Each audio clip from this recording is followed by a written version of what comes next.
What's up, guys? Peter from Peter Does Coins here, and we've got another lot of coins that we're going to go through here. So let's go ahead and get into it. Right off the bat here, we've got a key date Morgan dollar, 1893 Philadelphia. That's definitely an awesome coin. And, I don't buy too many key dates, US coins, because they're expensive. But it's cool to have this one, my first 1893 Philly Morgan dollar. Then we move on. I think that's by far the most expensive coin. Just as a price point, this is probably in that fine to VF range, somewhere in there, probably closer to fine in my opinion.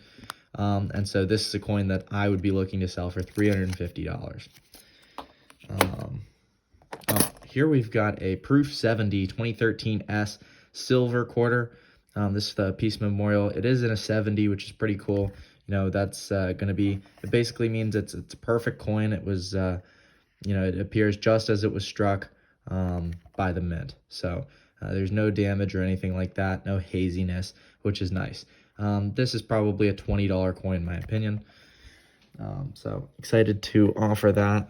I've actually got quite a few of those at the moment. We'll see in our next Whatnot auction on the app Whatnot. That's where I sell. Here we've got Mexican 10 pesos. It's going to be 90% silver from 1960. And this is actually a better design. There's not very many of these out there. And this one, I think I need like $35 out of this one. And I think it'll bring that because it is a desirable coin, big 90% silver from Mexico. So yeah, that's a cool one. It's going to be 10 pesos from Mexico. Here we've got just a big stack of 2-cent pieces. I'm sure you guys have noticed.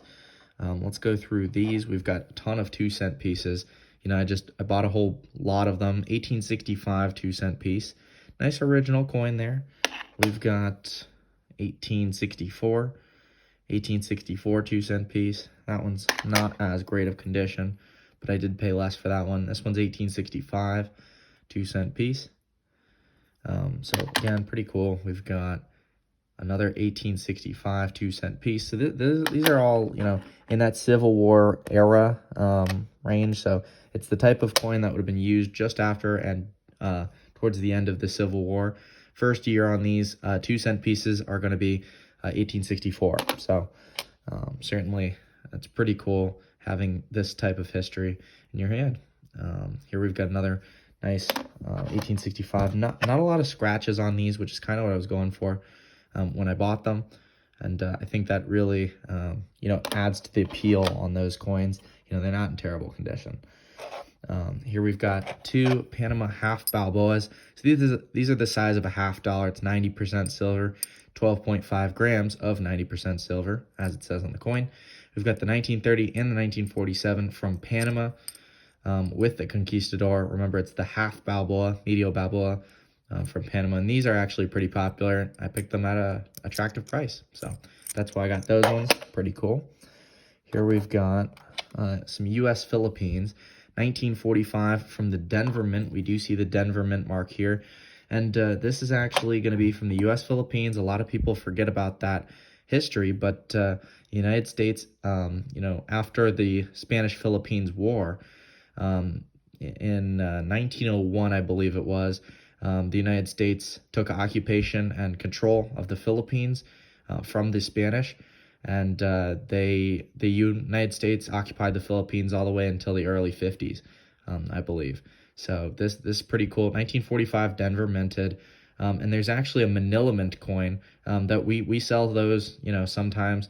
And the Manila Mint is actually a U.S. mint that people usually forget about. But this one's from Denver, 20 centavos. It's going to be 75% silver. It's even got some luster on there. And it's a nice piece of history. And this is something I'd sell for $5. Here we've got the 50 centavos and the 10 centavos. I grabbed them all as a lot. These are just 2 other denominations of the coin. These are 75% silver. Both, this one we've got the Denver Mint on the 10 centavos, but it looks like we've got San Francisco on the 50 centavos. Yeah, that's definitely an S. So 2 more Philippines 75% silvers. Then I see we've got another 2-cent piece hiding back there. 1865 2-cent. So I definitely bought a lot of those. But those things don't sit around. People buy them. Here we've got a Civil War date, 1863. This is the fatty Indian head cent. They call it a fatty because it's a larger planchet than the regular Indian head cent, from the 1864 copper to 1909, which was struck on a thinner planchet. And this one was copper nickel. It's a copper nickel coin, so it's a little bit thicker, and it's a different whatever it's called, different composition. So this one's a nice coin. I actually picked this up pretty cheap and affordably. 1863 fatty Indian head penny. So that's cool. Here we've got a couple of 3-cent pieces. So just like the 2-cent, some odd denomination coins from the 1800s from the United States. We've got 1868. This one actually looks pretty nice, pretty good condition. No damage on this one. It looks like no scratches or cleaning. That's a nice piece. These are the 3-cent nickels. We also made 3-cent silvers in the United States, which are even smaller, and those ones actually precede the 3-cent nickel. Here we've got another, this one's 1866, so again, pretty cool there. First year on those is 1865. Here we've got 3 Bermuda crowns. We've got 1964 all around. These are from British colonial Bermuda, when Great Britain still was in control. I'm not sure if they are today, actually. I would assume not, but I'm not actually sure when Bermuda would have gained its independence. Here we're looking at 50% silver coins, but they are the size of $1. It's a 1 crown as the denomination. So these ones we usually get 15 bucks a piece for. So I'll just be flipping those pretty quickly, I think. They're pretty cool. Here we've got a Russian ruble. 1897 Russian ruble, big 90% silver coin with Tsar Nicholas II on the obverse. This is definitely a cool coin, big Russian silver. How can you go wrong there? It's definitely some cool history from late Imperial Russia. Of course, the Russian Revolution would have happened in 1917, so still 20 years exactly before that, but it's still a cool coin, and we do have a Tsar Nicholas II historical figure there. So that's a cool coin.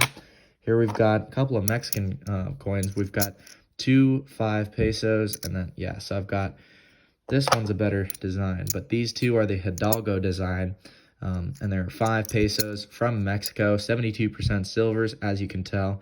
It does say that on them. Nice lustrous coins from 1957.